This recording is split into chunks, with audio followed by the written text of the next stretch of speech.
Hi, and welcome to the Unhinged History Podcast, the podcast where two friends compulsively, separately, alone in their bedrooms at night, crouched over computers, research history stories that give them life. And then they drown their spouses in the stories that they have learned.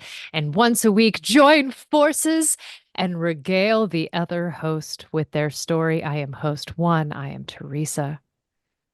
That I is am a host too. I am Angie. I totally cut her off. I'm just really excited about today's stories. me too. Me too. And I know Truly. And that. and you go first. Oh, I go first? Okay, good. Because I was just going Hmm. to say that Angie's blessed husband, the man, has been doing me a solid. I have been, because this is spooky season and I am thrilled to celebrate. I took all of my Facts. stories and reached out to the man and I just said, hey, so I'm petrified of doing the same story as your wife on the same day. Um, here's my offering for this month. Um, which one of these are ones that she would like to do because I need to beat her to the punch? Is she doing any of these? And he goes, she's not doing any of these, but one of them is on her list. And I went, which one? And he told me which one. Ugh. And I said, great, I will record it next. Just keep her off the scent. And he goes, okay. And the man's fidelity to his and I's relationship is solid. Is unparalleled, truly. He just, all I get is conspiratorial grins and comments like, you don't want to know anyway. You'd rather be surprised.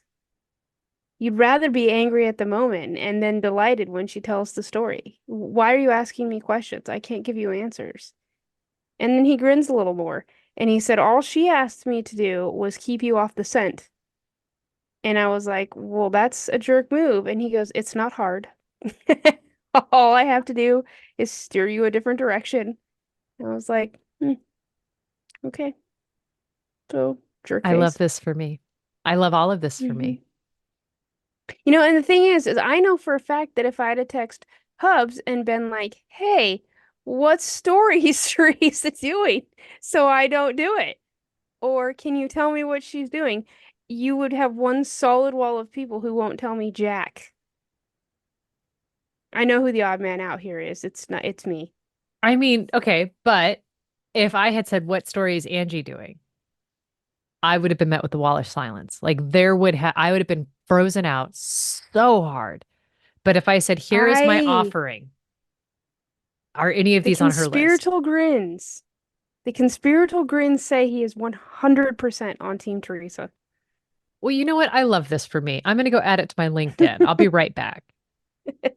Okay, bye. I'll wait here. Okay. So are you ready to hear what I'm doing? Yes, I have been ready for days. Okay. I am going to regale you with the story of the haunted Queen Mary. Yes, okay, go. Go, go, go. Okay. Angie's face I'll just wait quietly. contorted like she was trying to hold a fart and a bee flew into her nose. The accuracy with which she just described my face was 100%. I was trying to fight back a sneeze while Wow. contorting my face in excitement. Well done. Okay. I didn't think that that bizarre combination was going to hit in fact land, but here we are. My sources, I listened to a couple Hey, podcasts because I had access to them. The Grave Talks, The Haunted Queen Mary. There's another one, Astonishing Legends, Queen Mary and the Haunted Valentine. I went to queenmary.com and I went to the source. Also, Nautilus International org. They have the RMS Queen Mary Travel and Leisure. They have a great run up write up of this as well. Let's dive in. I'm so So, excited. 1930, the Cunard Company is given $30 million or a $30 In million1930? contract in 1930 money by the British government to start building the ship. Do you want to know Okay. what that is in today's money? Yes. $500 million. Yeah, okay.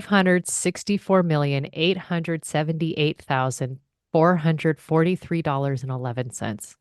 Half a billion There was that dollars. that 11 cents that really pushed it Yep. to the next level. Yeah. Yep. Now, construction on the Queen Mary, or as it was originally known, yard number 534, began on December 27th of 1930 at John Brown and Company shipyard. Now, so it was going, but on a year later, so December 11th of 31, the depression has hit pretty hard. And so construction Okay. stops and it leaves it's just gathering rust. Hmm. 3,000 ship workers lost their jobs. Just on the one ship? Uh, yeah. Wow. Okay. So now this is the Great Depression. Now, Cunard gets thousands of letters begging for construction to start back up. And so Cunard is like, well, okay, I guess I'll go back to the royal government. And so he goes up and he goes and talks to the British government and he gets another loan. Now, to fund this, Cunard Company was temporarily merged with the White Star Company, the builders of the Titanic. Yeah, yeah, okay.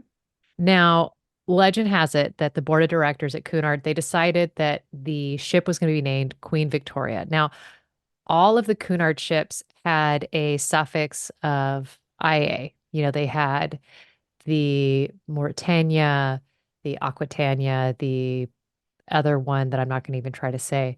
But so for protocol, they went to ask King George his blessing to name the ship after the Queen.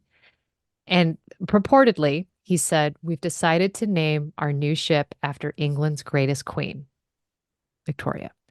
Now, this was the king's grandmother.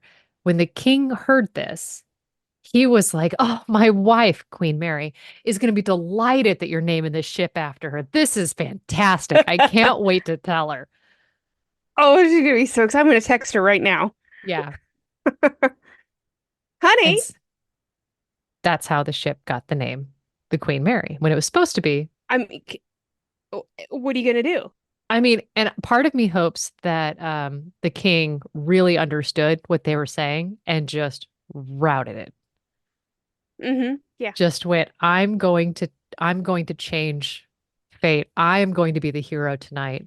I am going to get the best All the dessert. goodies. Yeah, wifey is Mm-hmm. going to be thrilled with me getting my feet rubbed tonight. Woo. Now, one of the things that I absolutely loved is there was a quote that I found um, from King George on the launch of the Queen Mary. He says, "Today we come to the happy task of sending her way. Today we come to the happy task of sending her way the stateliest ship now in being. It has been the nation's will that she should be completed, and today we send her forth, no longer being a number on the books because she was number 534, but a ship with a name in the world, alive with beauty, energy, and strength. May her life among great waters spread friendship among the nations," Okay. which I love. Now, this ship is massive. This ship is big Right. enough you could put the Titanic comfortably inside of it. I didn't realize it was that massive. Okay. It was massive. The ship is designed to carry 2,100 passengers plus 1,100 crew members. Okay. So it's a big boat.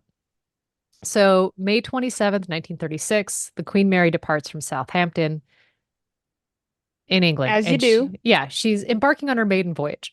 She boasts 5 dining areas and lounges, 2 cocktail bars, swimming pools, a grand ballroom, a squash court, and even a small hospital. I'm just gonna say this. The idea of, okay, first of all, I have never been inclined to take a cruise, but the idea of getting on a cruise ship to then go swimming in a cruise ship swimming pool, In chlorine when you're in salt water. terrifying. Yeah. The whole idea. Like, let's don't do that. It does seem superfluous. Yeah. Anyway, sorry. That's I, gonna haunt me yeah. forever.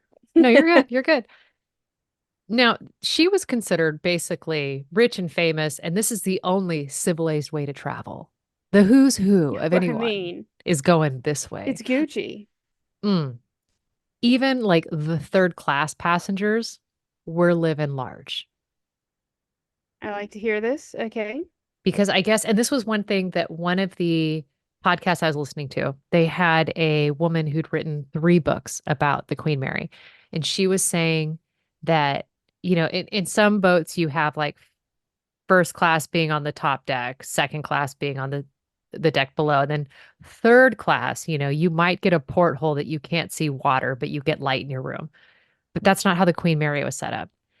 As you got further away from the center, then you got the outside classes. So you had all 3 types of passengers on each level.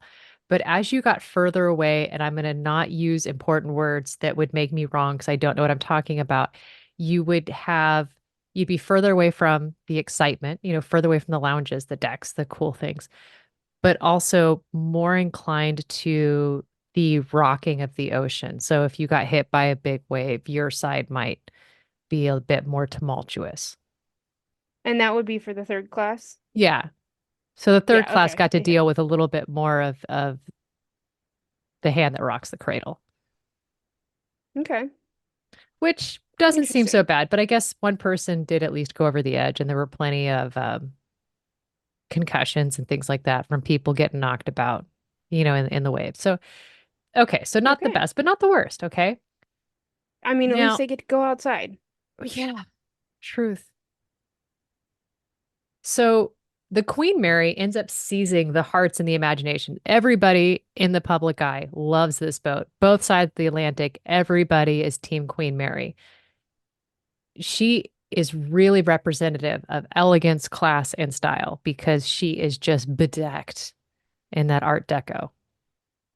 The sheets had never been used, or as the china had never been used. There's like 30 different types of wood used throughout the interior of this boat That is insane. Okay. Teak floors and all that. with inlay designs. I believe it, yeah. Yeah, okay. So legit. Now, for 3 years after the maiden voyage, the Queen Mary is the grandest ocean liner in the world. She's carrying Hollywood celebrities like Bob Hope, Clark Gable, the Duke and Duchess of Windsor, dignitaries like Winston Churchill.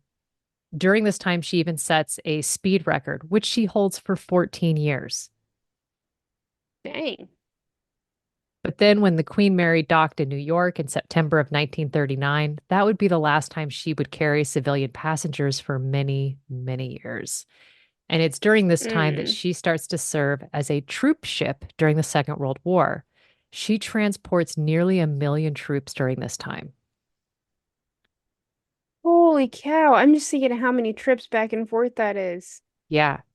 She Okay. was retrofitted and painted with wartime gray camouflage. And this, coupled with the submarine defying speed, earned the ship the nickname the Gray Ghost. She was capable of transporting as many as 16,000 troops at 30 knots. Now, 16,000 But is what they while in crammed on her, it, but in her yeah, luxury, that's what I was thinking. 3,000. But like, Yeah, okay, so we're bunking up. oh yeah, no, they were doing what they called hot bunking, where you had like first off, they put like planking over the pool and they just put beds in there, and you only had a 6-hour shift on your bunk. And when your time was up, Oh, and you then got it's off the someone bed else. and someone else got in bed. And you went and hid in Yeah, a yeah, yeah. stairwell. I mean, you had a bed, but you had a bed for this finite Six period of time. hours. Yeah. So the Queen Mary was such a badass that Hitler offered $250,000 to any U-boat captain who could sink her. I did not know that. Hmm. That's kind of awesome.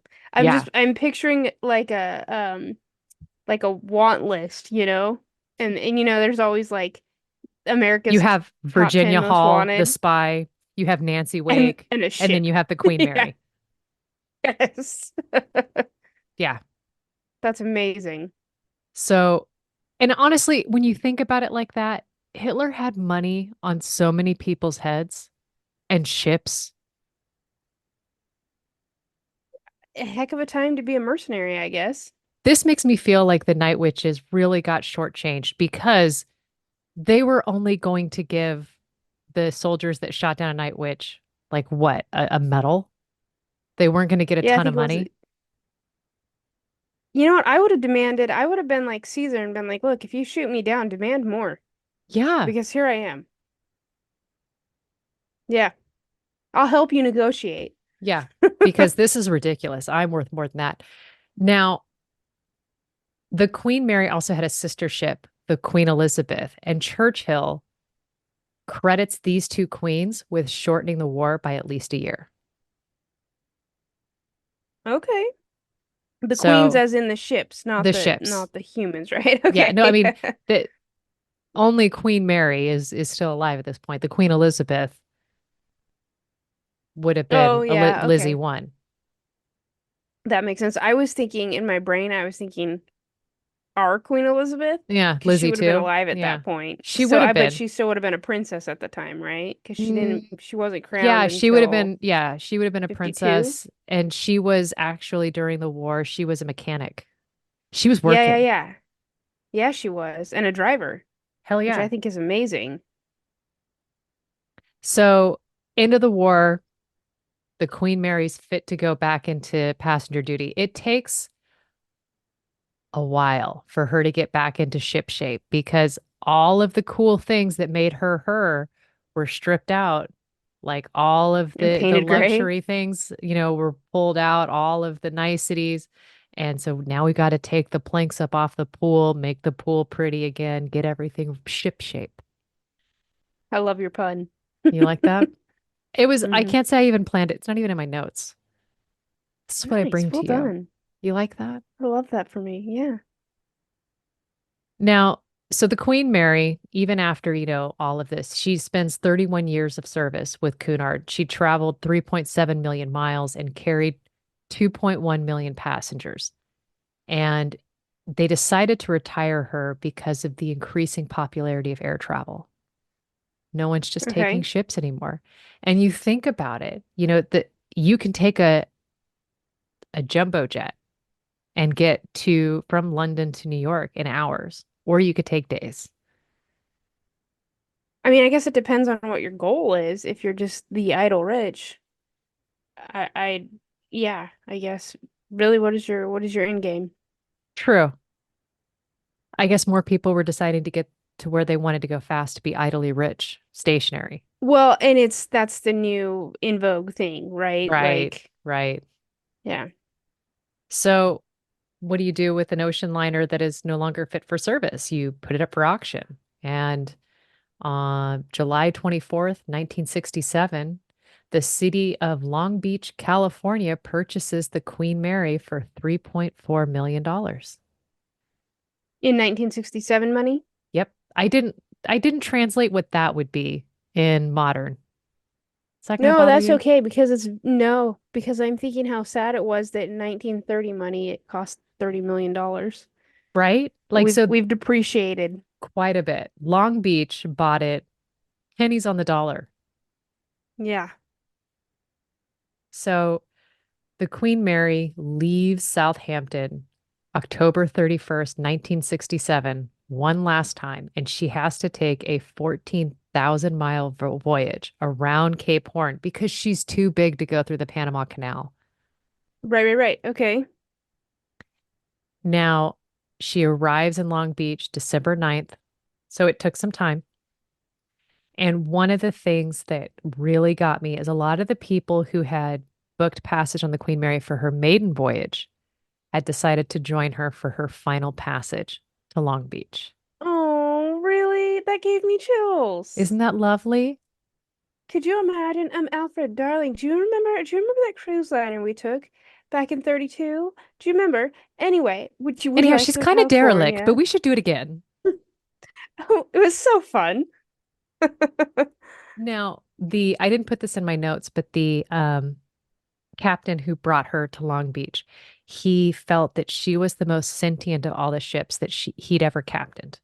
Like she would just respond and you could almost communicate with her. And because she had big diesel engines, she almost had a heartbeat. Oh, And he pulls her into Long Beach and he shuts down the diesel engines and the heart stops. I'm sad. I know. It was a very interesting thing to hear the personification of a ship. Now, the Queen Mary is known as the Haunted Queen Mary. It's one of the most paranormally active places according to the interwebs. And living guests aren't the only ones who've been known to spend time on the historic ship. I guess, according to research, there's been at least 49 deaths that have taken place on the Queen Mary.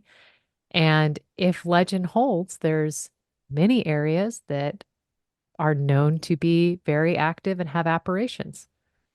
Do we have Now, any famous ghosts that we know of? we've got a lot of activity. According to Chris Wilmoth, not only does the Queen Mary offer transatlantic history, but it's known as one of the most haunted destinations in America. Now, he's the director of marketing at the Queen Mary, and he's telling this to Travel and Leisure in an email. So consider the source because us marketing peeps, we will spin a yarn.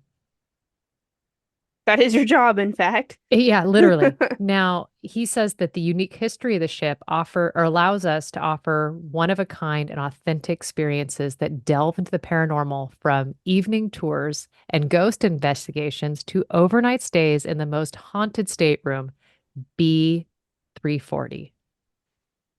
And that's just the Bingo. room number. So it's B deck 340. So if you want to visit the most haunted ship or spend the night at America's most haunted hotels, there are spots where you can encounter this on the Queen Mary. So the stateroom, apparently in 1948, there was a British third class passenger, Walter J. Admonson, who passed away in the room under circumstances that have been lost to time. Nobody really knows. He just checked out there. Now, 1966, a woman staying in the room reported that she was woken up when her bed covers were pulled off of her and she saw a man standing at the foot of her bed. She Hmm. screamed, like you would, and rang for the steward, but apparently the man vanished into thin air. I'd be done. Take me off. Yep. I'm Yep. going home now. I don't care if we're in the middle of the open ocean. I'm done. Mm-hmm. So since then, guests have, I'll walk home. yeah, you know what? It's fine. This is fine. This is fine. I'll figure it out. I'll take my chances with the sharks. At least they're living. Yeah. A lot of people here knocking on the door in the middle of the night. They see bathroom lights mysteriously turn on. Even hotel maids have made reports where the water's running and no one has stayed in the room for days, or the covers are being pulled off the bed immediately after it's made. Okay. Okay. Somebody The wants to remake that bed. apparently. So the room was closed for years, but it's reopened now. So if you're looking for some creepy fun, you can have at it. I love that. Now, they also have a room called the Mortania room. And in 89, there were two women who were sent to clean this room for a VIP reception. They enter it and they find a guest. The guest is sitting in the middle of the dance floor on a chair, and a third woman comes in to help with cleaning. And then she like remarks like, "Hey, this guest is staring at us." And then she asks him to move. The employees they're going to call security, and the guest just disappears, just fades into the ether right in front of them. I'm out. Hmm. Now, I didn't include all of the ones, but so there's also the problems with the first class swimming pool. Of course there is. I am telling you, it is not a good idea. Well, and if you go there now, like even though the ship is docked, the swimming pool is not a thing. From what I understand, the swimming pool doesn't it's not up to code for California coding standards because it's technically a building, even though it's on the water. These are things. But the now abandoned swimming pool was originally the epitome of luxury. So it had an illuminated fountain, mother of pearl ceiling, elaborate mosaic tiles. Like this was the shit. Now, this ends up being just a hotbed of paranormal activity. People see a lot of apparitions here, including a young woman in a tennis skirt who walks downstairs and then disappears behind a pillar, a woman in an old wedding gown sitting next to the pool with a little boy in a suit and in a cloud of steam, appearing out of nowhere with a little girl in a blue and white dress, disappears in an instant. I need to know these stories. I need to know who these people were. And like that's the thing, like everybody pretty much agrees that it's not, they're like haunted AF, but not like in a bad way. Like you don't Yeah, get yeah, the okay. like they're gonna jump out and I don't get but the more, heebie-jeebies. yeah, more like, hey, we're just here hanging out. Come kick it with Casper. It's giving, oh, what is that show? Oh my gosh, I love that show. It was originally done for the BBC and we have it now. Ghosts, I think is what it's called. I don't know that Where one. the wife inherits an old estate and her husband go to like revitalize it and it already has inhabitants and they're ghosts from all sorts of centuries that live there on the estate. And then the Interesting. wife, I can't remember exactly what happens, but the gist is like she has some sort of accident, like a near-death accident or falls down the stairs or something. But when she comes back from the hospital, she can see and communicate with all the ghosts. So it's a comedy, and Yeah. but the husband can neither see nor speak to the ghost, so he's So he always like thinks his relaying wife is information. okay. The first couple episodes, he thinks she's batty, but then he figures it out that she is in fact not full of crap. Wow. Super cute. Highly recommend it. So the last story I have, this is actually kind of a bad one. I probably should have switched these stories around. Maybe I'll do it in It's editing. okay. Um, there is what they call the hatch door 13. So the Okay. door is known as Shaft Alley, and apparently this is the site of a really gruesome, awful accident that involves a crewman getting crushed to death. So one night, 1966, the watertight doors that are go around the engine and boiler rooms, they're ordered to be closed for whatever reason. About 5 minutes later, there's an 18-year-old crew member from Yorkshire who's found crushed in the door of hatch 13. Mm. He's trapped. His arms are pinned at his side. And although he's free and he's carried to the hospital ward, it's too late. And he showed signs of the crushing injury on his arms, his chest, his pelvis. He's bleeding from his nose. He gets injected with morphine, but he doesn't make it. That's sad. Yeah, his ghost is seen regularly in the area now, and people hear the sound of someone running behind them and whistling. Others say that they've made contact with the doomed crewmen, noticing spots of grease that look like fingerprints on their faces. Like in one of the things, like somebody on a tour said they felt somebody touch their face, and then it was like he had this grease smudge on his cheek. Oh, okay. Some have seen the figure of a bearded man in blue overalls or coveralls that looks just like the man who died out of the corner of their eye. And others say that they saw an engineer wandering the hallway asking if a guest had seen his wrench, but when they went back to find him, he had disappeared. Okay. So Interesting. it's all very like chill, very low key, but You have the one dramatic ghost and who see that's just can't find his wrench. yeah, like I don't know if I believe in the hauntings. I appreciate the story, but it's not Yeah. like there was the one compelling. Yeah, yeah, yeah. But apparently it's But the the most fact that haunted there's so place. many. Right. Yeah. So I don't know, but I mean, I looked up staying there. It doesn't seem unreasonable. The rates seem lovely. The actual pictures of the place seem fantastic. Okay. I love this for us. I do too. Should go to a Queen Mary tour. I mean, honestly, That because would they be even awesome. have like family suites. Now, the family suites, you would probably need to figure out something else for your kids because you've got two of them. But they have like a king bed and then they have like an ensuite room with a little twin. So I don't know. Your boys would have to figure out who does that. Or you could do the double room and make the boys sleep in a double, you sleep next to the man in another one.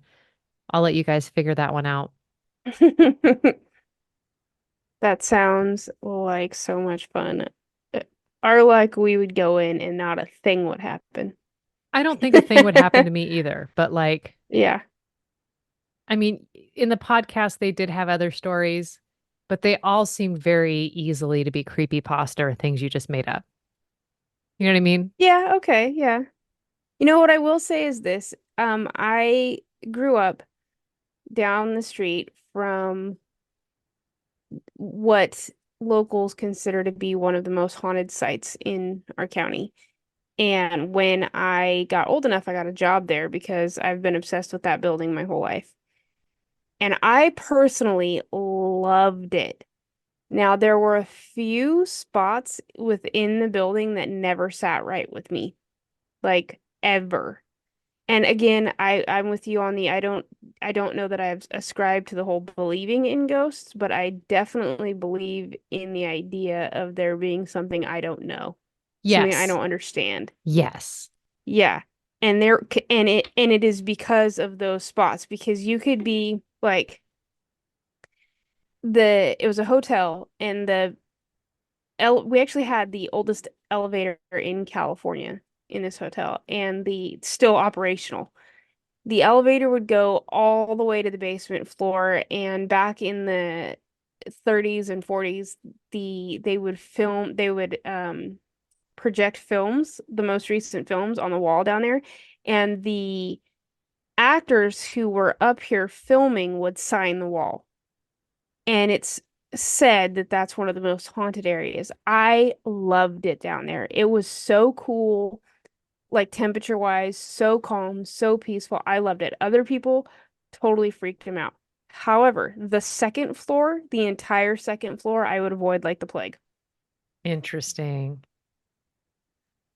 Yeah. So, I mean, based on that, like I had no reason to dislike the second floor. It looked just like the first floor. But it was absolutely no, I'll send someone else to help you. You know, look, we all have our thing, right? Yeah, Step one, just know your absolutely. thing. Facts. Abso-freaking-lutely. I love that.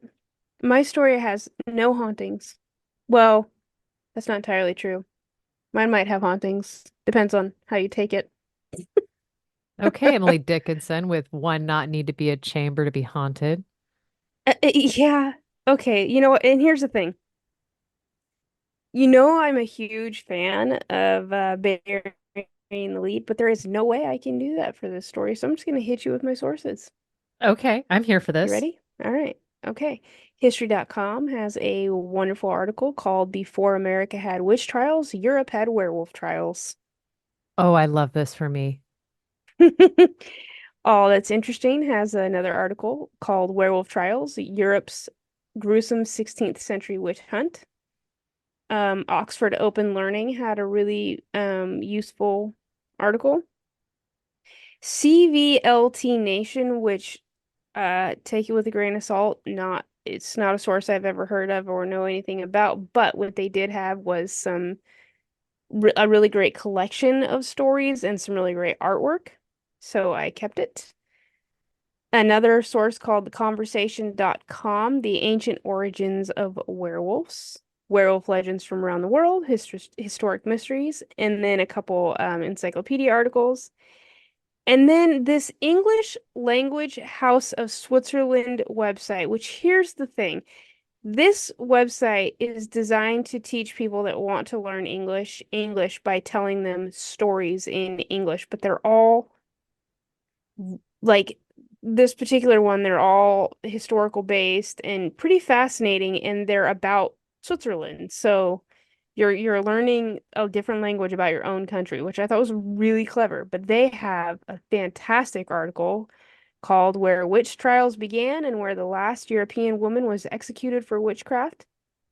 And that was probably one of my favorite sources.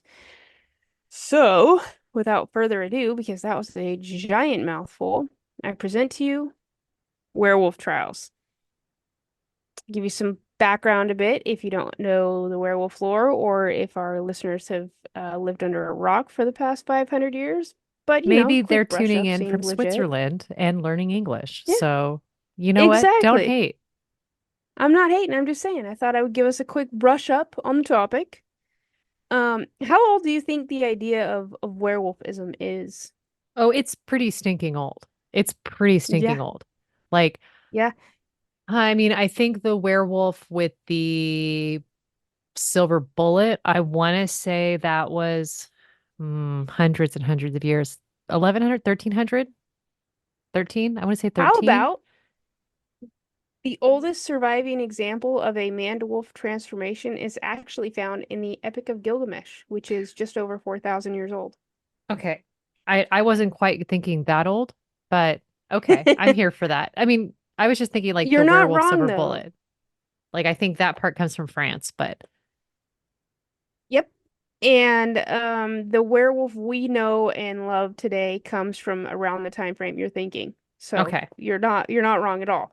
Um, it first so the werewolf that we know today, its first transformation actually its origins kind of Rome, Greece. Think about that time. There's actually mentioned poetry by Ovid where we get the name lichen from in a poem called Metamorphosis, which was published in 8 AD. And from there, we escalate to the story we know and love today of the silver bullet and the change by the moon and things like that. However, these ideas, they're appearing in all sorts of texts, ethnographic texts, poetry, philosophical texts, and that's just in Rome and Greece. Rome isn't a surprise for us, right? Because we have its origin stories of the two brothers Romulus and Remus having been raised by a she-wolf, so Yeah. their iconography of wolves makes sense. We have many Norse saga related stories that involve wolves or werewolfism in one form or another. We have similar tales from South America, North America, Asia Minor, Eastern Europe, where the werewolf story is actually closely linked to the vampire story, which is fun. I mean, I know you Um, look at Japanese mythology, and I would say the kitsune, which is a mhm. woman turning into a fox, which is adjacent. Yeah, she's included, and then there's the I'm probably gonna pronounce this wrong. O Ogami Hmm. is a similar story, right? Yeah. France, where the wolf is called the loup-garou, and in France, because France is gonna France, the werewolf is often always trying to escape its fate and perhaps find a cure because the French don't do anything without a bit of drama and flair. Um, Germany, Asia, like you mentioned, but in Ireland, and I think this is really interesting. In Ireland, the wolf story is stated as fact and not just a story, not just a fable, not just a something you tell your kids around the campfire so they don't sneak off into the woods. In Ireland, their werewolf story is fact. And I think that's really fascinating. So, now that that's all out of the way, the werewolf trials, they're similar to the witch trials.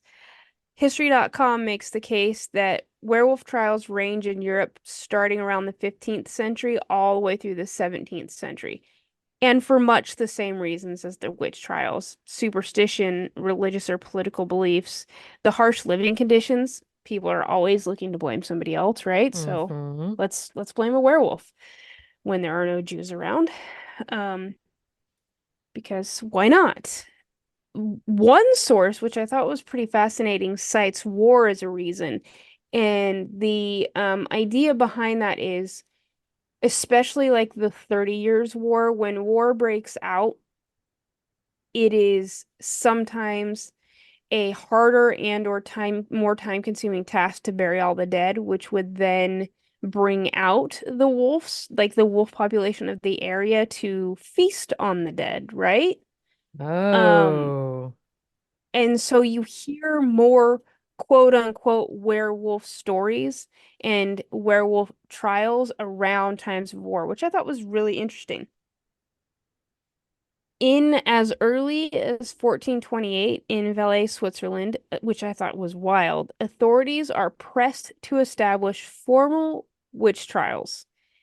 Um, my source states that while there are few surviving sources from the time, it's estimated that about this time there are up to 370 people killed for witchcraft or transformation. The trials are running simultaneously, and they often include similar accusations. Jury duty must have been different then. Oh, had to be wild, right? At the trials, the defendants they're accused of things such as cannibalism, the abduction and eating of small children, changing into werewolves, killing cattle, making themselves invisible with herbs, flying and plundering wine cellars, which I think is hilarious. They could learn magic from Satan, or they could be conspiring to overturn Christianity. This is very interesting. The rules of the trials usually went as follows. Quote, public talk or slander of three or four neighbors was enough for arrest and imprisonment, even if So the the accused was a HOA, member of the nobility. Yes, exactly. basically Yes. just the HOA could get you put into trial. At 100% just the HOA, just Karen and her nosy neighbor down the street. Like all you needed was three or four neighbors to disagree with you. And that Yeah, went, right? That went all the way up to the members of the nobility. Like there was nobody sacred or untouchable from that type of slander. The use of torture would be reserved for defendants that were, quote, slandered by five, six, seven, or more persons, all the way up to a number of 10, who were qualified to do so and not under suspicion themselves. Mm. Right? But all those accused by three persons who had been tried and sentenced to death for the practice of sorcery, which I think is just wild. Um, About two-thirds of the victims were male and one-third female. This ratio would, of course, change immensely as witch trials gain popularity all across Europe. So it very quickly goes the other direction. But there is a short account written by the trial clerk of Lucerne, speaking of jury duty, called Johann Frond. And I'm just going to give you the next few sentences verbatim because they are so freaking good. Quote, werewolf trials were relatively rare. A werewolf is a human that takes the form of a wolf during the full moon and feasts upon the heart of humans and other animals. People could be transformed into shapeshifters if bitten by a werewolf, or by drinking rainwater out of the footprint of a werewolf. I have questions. Um, those accused in the trials of flying and plundering wine cellars did not use thatched brooms, but according to Fran's record, they would apply some type of salve to their chairs and then ride the chairs wherever they wanted and would meet in people's cellars at night to drink their wine. I am here to just ride in a I chair. I'm That would here make me an for it. alcoholic, not a werewolf. You would think. Also, get plunder everybody's cellar. Let's do the thing, you know? You got nice smelling lotion on. It's probably very lavender scented. I'm here for it. Right. Um, right? And I brought He my own goes chair. on, I'm not asking you I'm not asking you to get like, up. I don't even need you to host me. Look, we'll make a circle in the basement. It's fine. We won't bother your wife. We're just gonna play little cards and drink all your Yeah. wine. Like, this isn't a problem. Yeah, basically it's only a problem if we make it a problem. Yeah, right now we're just visiting your man cave, essentially. Like, you Yeah. promised us poker. It's Tuesday. Here we are. Like, what the heck? Give it up, Um, Peter. exactly. Franz speaks of a conspiracy of 700 witches in Valais during numerous trials that lasted on and off for about 6 years. That's a hell of a From party. Valais, right? From Valais, the phenomenon, it spreads like wildfire all throughout Europe. Additionally, this source points out that the between the time frame of about 1500 to 1660, it was actually called the Burning Times. Like Oh, it that's had a name, dark. isn't it? There could have been upwards of 60 to 80,000 dead in Europe because of these witch/werewolf trials. Most of them were women. There are even works that were printed as early as 1475 saying that they had it on good authority that witches were just uneducated and mostly female.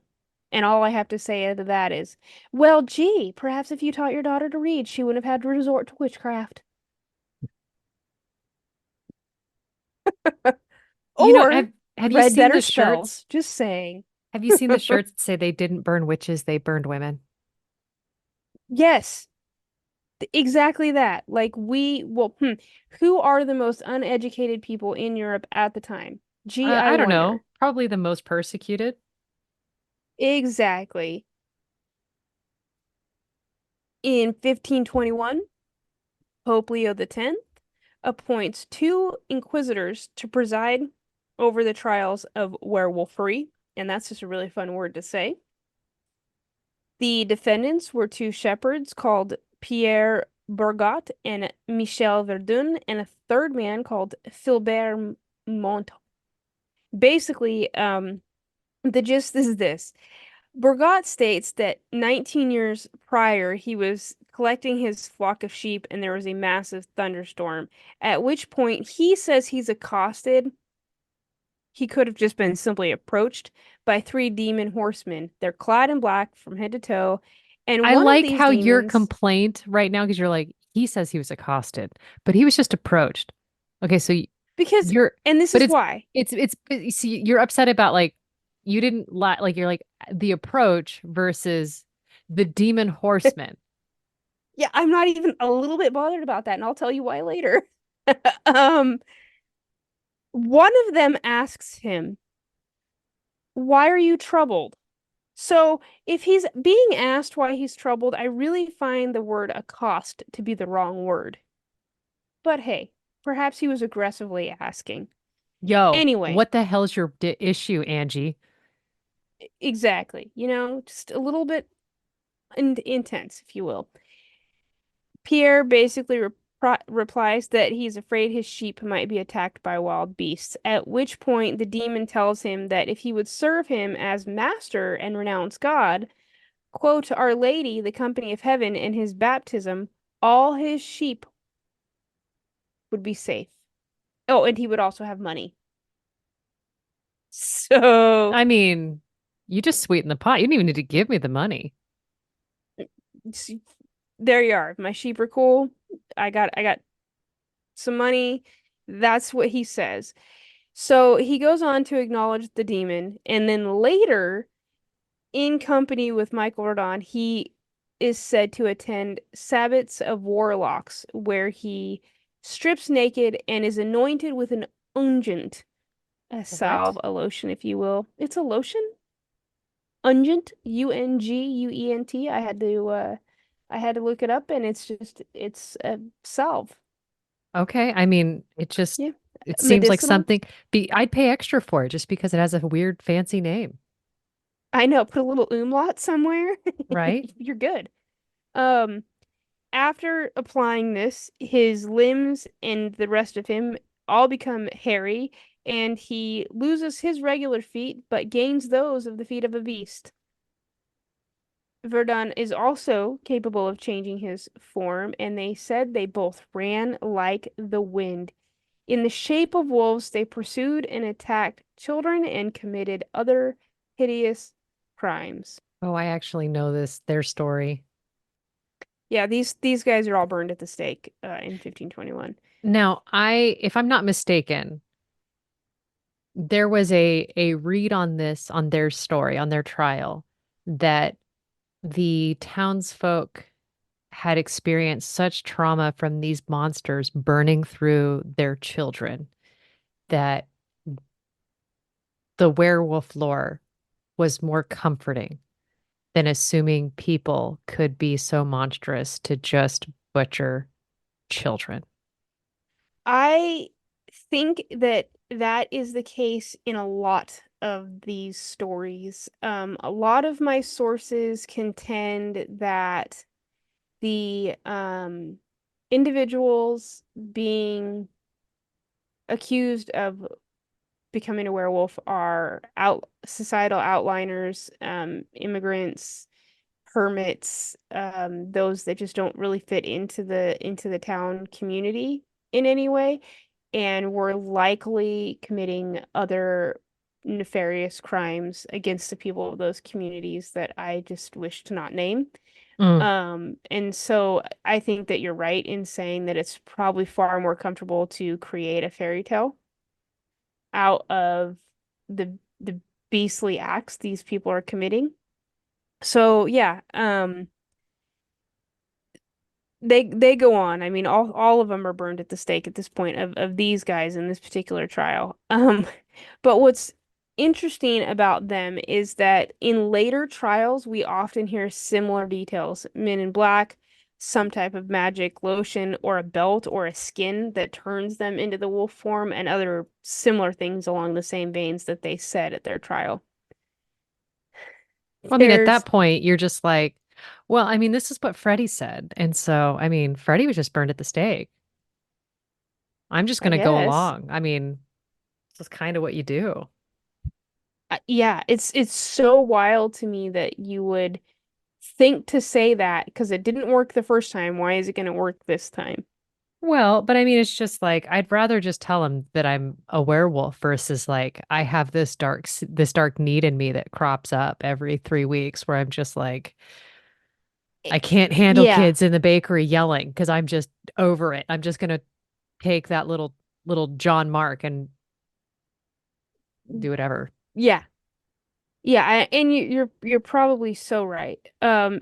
Like in the case of Giles Garnier, his is way more messy and twisted. He is starving, and he resorts to cannibalism.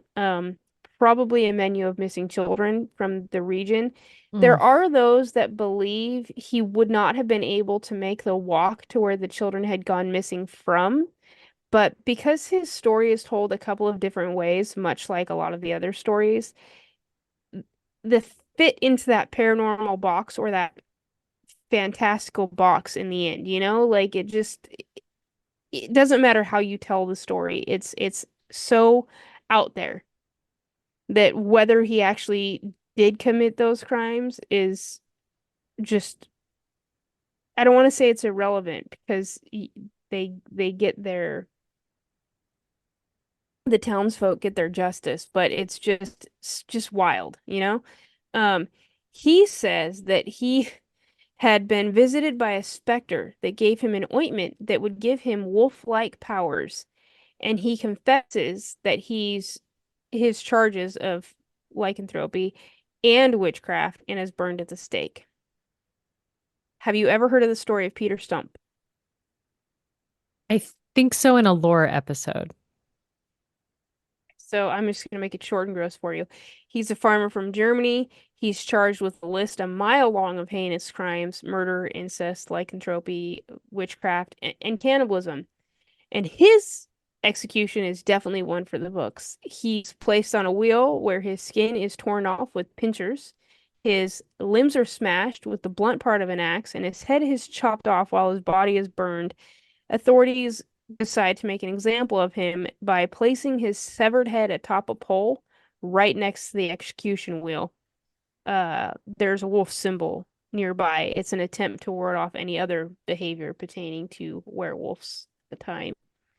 Um, that one's just they're all gnarly, but this one's just for funsies. Oh, In 1692, there's the trial of Thies of Kaltenburn, who was actually brought to court to serve as a witness for something completely unrelated, but couldn't leave well enough alone, and was just not Lutheran enough He needs to tell the court he embraced his werewolfism and called himself a hound of God. He said that he would travel to hell 3 times a year, along with a host of other do-gooder werewolves and his servant witches, to fight the devil himself. Thies goes on to say that these missions are motivated by the idea that the devil and his witches were, quote, stealing the earth's livestock and grain. Um, Yeah, that sounds like you just were having diarrhea of the mouth. he just, and the funniest part is that he is there for completely unrelated reason to serve as a witness. He's not even on the stand. Like, he just had to walk up and tell somebody, you know? As it turns out, he was in fact an active folk magic practitioner. He's a healer, he was even a charmer. And given that he didn't appear to actually be a problem, he was only flogged and banished, which honestly comes full circle for me when you think about the fact that most of these defendants in this case, they are the social outliners. They already feel banished. Yeah. And so it was just like insane to me to think about how circular the stories worked together. It goes on, there's at times courts call in physicians to testify. And there's a common medical view that confessed werewolves actually suffer from some sort of depression, melancholia. It includes mania and delusions. Some doctors, on the other hand, give the devil his due and say that Satan caused all these ailments by altering the body humors. What is really interesting, is that today there is a disorder called lycanthropy, wherein you have these delusions and these bouts of mania, and you do think you're identifying in some way with some sort of creature, be it a werewolf or a rabbit or whatever the creature is. So I'm sorry, did you say rabbit? Like, are we literally going Monty Python and the Holy Grail? Fangs and I beady didn't eyes even and the think whole Monty nine? Python, and I wasn't even thinking that. I was thinking Furry Little Bunny.